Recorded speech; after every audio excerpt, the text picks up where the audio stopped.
Why did you not teach me? Because now that I am of a big age of The 24, big question. I'm trying to force myself to understand. Yeah. I'm taking courses. I'm reading books. I'm doing. I'm on TikTok. And I'm not. And That's that's you're not the only person. I think that's the dilemma of like a lot of people our age right now.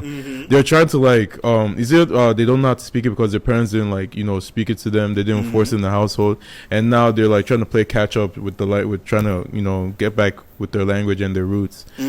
And is like I like the fact that people want to learn, but like this is not enough. Language is Igbo. Just the one thing isn't enough. The language is too specific and too tonal. Like you have to work off more than passion. I'm telling you now. It's like you have to really be dedicated and always striving to be better. Like Mark is doing Igbo lessons. I'm like, bro, I'm hearing the Igbo lessons. Like half of me is thinking this was just taking his money and running with it because it's like what she's teaching you isn't even conversational. Yeah. But it goes to show how complex even the basics of Igbo are. Yeah, true. And even just to add on that, something so simple of the tonality of it all. I'm sitting here. I was born in Nigeria. I was there for 5, 6, 8 years. So I at least have the basis of being able to understand any Igbo language that hits my ear. Yeah. I'm able to circumvent and understand what's going on. But trying to regurgitate it back at anybody, Yeah. it's just war. It's just war. Yeah. Even the slightest change. And not just voice, in where the voice came from in your diaphragm. It tells you Oh my God. It tells you off.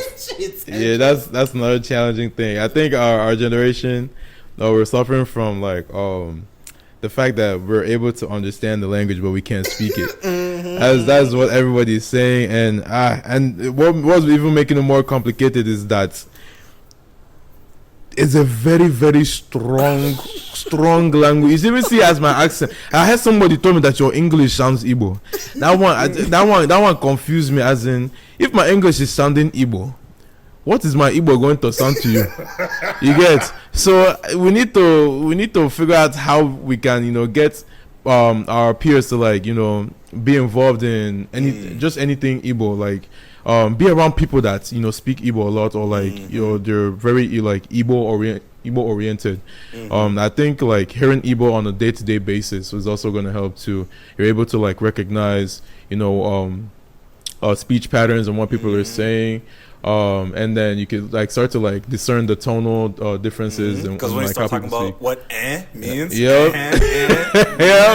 exactly, this whole other conversation, exactly. And I feel like that's what's so predicated of understanding each other, and I feel like that is the main disarray when it comes to trying to relate to Nigerian parents to begin with. Because it's like, I feel like a lot of Nigerian parents have this slow hatred in their heart where it's like, well, you don't even understand where you came from. I left my home to give you this better world, and you don't even understand where I came from, where you came from. So now it's a push and pull that comes with those two factors. And I don't even blame them because of if I am sitting here and my son doesn't eat the food, speak the language, know the people. Well, you feel some type of way now. But then again, that's what I'm saying. Even parents and accountability are just on opposing sides. It pisses me off because, like for example, he got sent, from a young age. I'm like you. My parents have been like, Sean, I promise you, keep on misbehaving. Get suspended one more time. Makachuku, I'll send you back to I'm telling you, Oh God. Ezioko, I'm sending you back to the east. So when you're painting this picture of Nigeria to me, even when you're saying, Sean, let's go to Nigeria for holiday, I'm like, Tifiak, I'm not going. I am not going. I see that. That was a trap. One of my parents first told me about going back home to see the family and the house they're building. I said I didn't do anything wrong. I've almost like, when I first got suspended, like something I wanted to faint even because I knew what my house was going to do with me. When they dropped, I was the first person in my family to get suspended. They dropped, I get suspended for 2 days, bro. I started fighting. Like I was so scared. And then what is it? I could just imagine what my dad was planning to do. He was even saying when I got home that day, I will buy you a first class flight. And I was like, I'm just gonna call the police. There's no 2 ways about it. There's actually no 2 ways about it. Like before you get me on that plane, I promise you, you're gonna have to talk to some type of authority to tell them what I'm doing there in the middle of school year. That's what so even up to 18, up until 18, when they couldn't take my passport off me, anytime they mentioned Nigeria, I said no. I'm not going. You know, I'm making plans to go this year because it's like they can't do anything. I'll buy my own flight. You're a grown adult. You're a grown adult. From before 18, I was like, no, never will I. trap you there. I'm never be that type of statistic. I've seen so many guys. I've seen so many guys. Yeah, they say I'm going to Dubai. They end up in Ibadan. I said, oh, God forbid. Oh my God. That's how I'm from Dubai to Ibadan. Jesus, bro. Oh my God. And the fact that they were able to use being Nigerian as a punishment, and then you go It's to your crazy, not own gonna school, lie. and then the people in your school is calling it's disrespecting not just the blackness, but specifically the Africanness in you. Like, bro. So now you're sitting here painting this big negative picture of your heritage, and then it gets to a point of what needs to happen for us to be able to get people to actually want to learn their heritage. Yeah, that's the question. I think that's been my mission when I like realized that I started to like appreciate my culture more, and you know, like I had this passion to like get my culture out there. That question.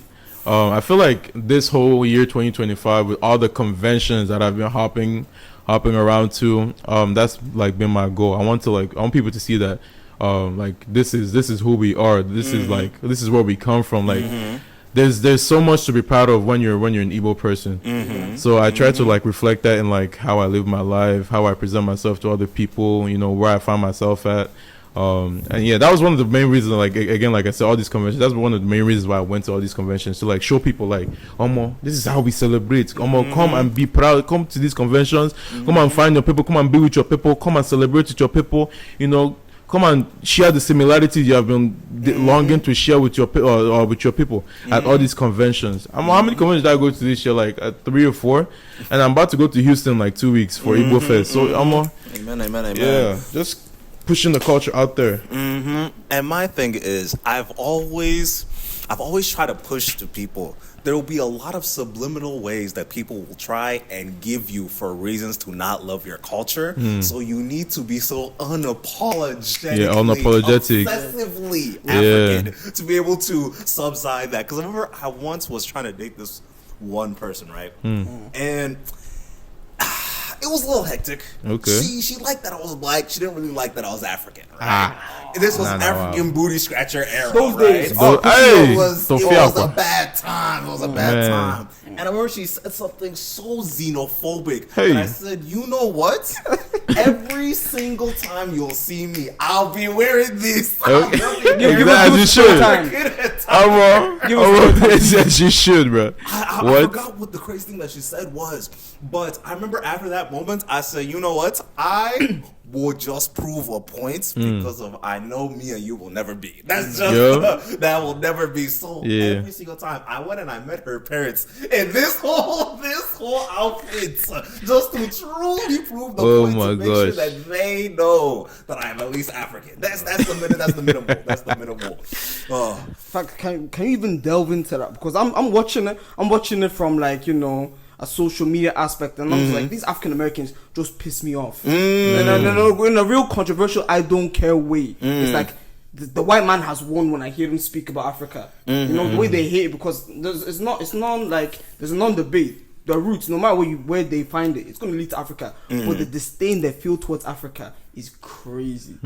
So when it comes to the diaspora conversation of it all, I feel like it was very, very bad early on, but that age and that time has like progressively just like aged out of it. Once African ideas and cultural staples have been able to like integrate into like Western, not just media, but the Western zeitgeist of it all, right? And it was more of a thing of like just not seeing African people. So the only thing that you're able to get is like the negative perseverance ideas that are being pushed through by the narrative of the United States mega media conglomerates, where it comes like all Africans are from huts and blah blah blah. Crazy, bro. Villages. So now to like extend the olive branch, where it's like Black Americans have had this lifestyle in America where they're constantly just getting shit on and just disrespected left and right.